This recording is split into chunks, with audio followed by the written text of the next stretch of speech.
उत्तर भारत के एक हरे भरे इलाके में बसा था एक सुंदर और शांत गांव रामपुर।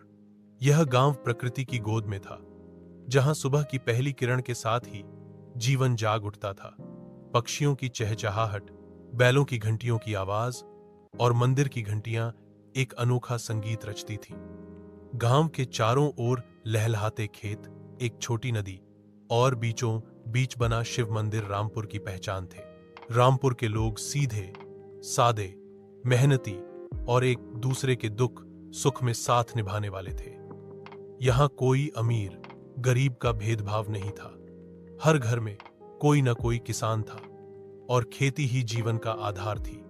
गांव में स्कूल, पंचायत भवन और एक पुराना कुआं भी था, जिससे सालों से पूरा गांव पानी की जरूरतें पूरी करता था। गांव का नेतृत्व करता था हरिया चाचा, जो उम्र में भले ही 70 के पार थे, लेकिन उनका अनुभव, सोच और नेतृत्व क्षमता गजब की थी।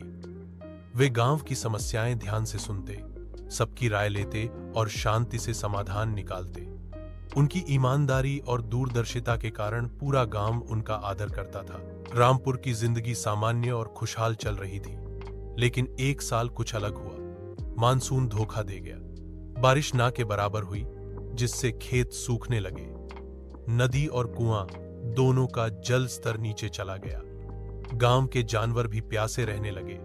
फसलें बर्बाद होने लगीं, जिससे गांव में खाने का संकट खड़ा हो गया। इस आपदा ने गांव को चिंता में डाल दिया। लोग निराश और डरे हुए थे, लेकिन हरिया चाचा ने हार मानने से इनकार कर दिया। उन्होंने तुरंत पंचायत बुलाई और गांव वालों से कहा, अगर हम आज कुछ नहीं करेंगे तो आने वाली पीढ़ियों को पानी के लिए तरसना पड़ेगा। हमें अपने भविष्य की खुद रक्षा करनी होगी। उनकी बातों ने लोगों को झकझोर दिया। उन्होंने सुझाव दिया कि गांव के पास एक खाली पड़ी जमीन पर बड़ा तालाब खोदा जाए, जो वर्षा जल को संग्रहित कर सके और खेती के लिए स्थायी जल स्रोत बन सके। गांव वालों ने एकमत होकर यह प्रस्ताव स्वीकार कर लिया। अगले ही दिन से गांव के लोग तालाब खुदाई में जुट गए। बूढ़े, बच्चे, महिलाएं सभी ने मिलकर काम किया। कोई मिट्टी खोदता, कोई तसले भरता और कोई पानी पिलाता। यह मेहनत केवल मिट्टी की खुदाई नहीं थी, यह उम्मीदों की बुनियाद थी। 6 हफ्तों की मेहनत के बाद तालाब तैयार हुआ। फिर जब पहली बारिश आई तो तालाब लबालब भर गया। इससे खेतों को सिंचाई मिली, पशुओं को पानी मिला और गांव में फिर से हरियाली लौट आई। गांव की मेहनत रंग लाई। रामपुर की यह उपलब्धि दूर दूर तक फैल गई।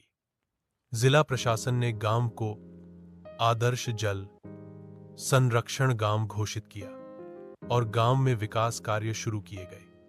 गांव में सड़कें बनी, स्कूल का स्तर बढ़ाया गया और एक प्राथमिक स्वास्थ्य केंद्र की स्थापना हुई।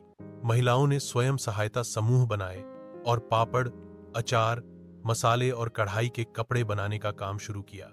वे अब आर्थिक रूप से आत्मनिर्भर होने लगी। बच्चों को बेहतर शिक्षा मिलने लगी। युवा खेती के साथ साथ तकनीकी कौशल भी सीखने लगे। हरिया चाचा की सोच और गांव की एकता ने रामपुर को बदल कर रख दिया। अब रामपुर सिर्फ एक गांव नहीं था, वह एक प्रेरणा बन गया था। लोग वहां आकर सीखने लगे कि संकट में कैसे एकजुट होकर समाधान निकाला जाता है। आज भी हर साल जब तालाब भरता है तो गांव के लोग दीप जलाकर उसका आभार प्रकट करते हैं। रामपुर की कहानी यह सिखाती है कि अगर गांव के लोग एकजुट हों, मेहनती हों और दूरदर्शिता से काम करें तो कोई भी आपदा उन्हें रोक नहीं सकती। सीख: जहां एकता होती है वहां हर मुश्किल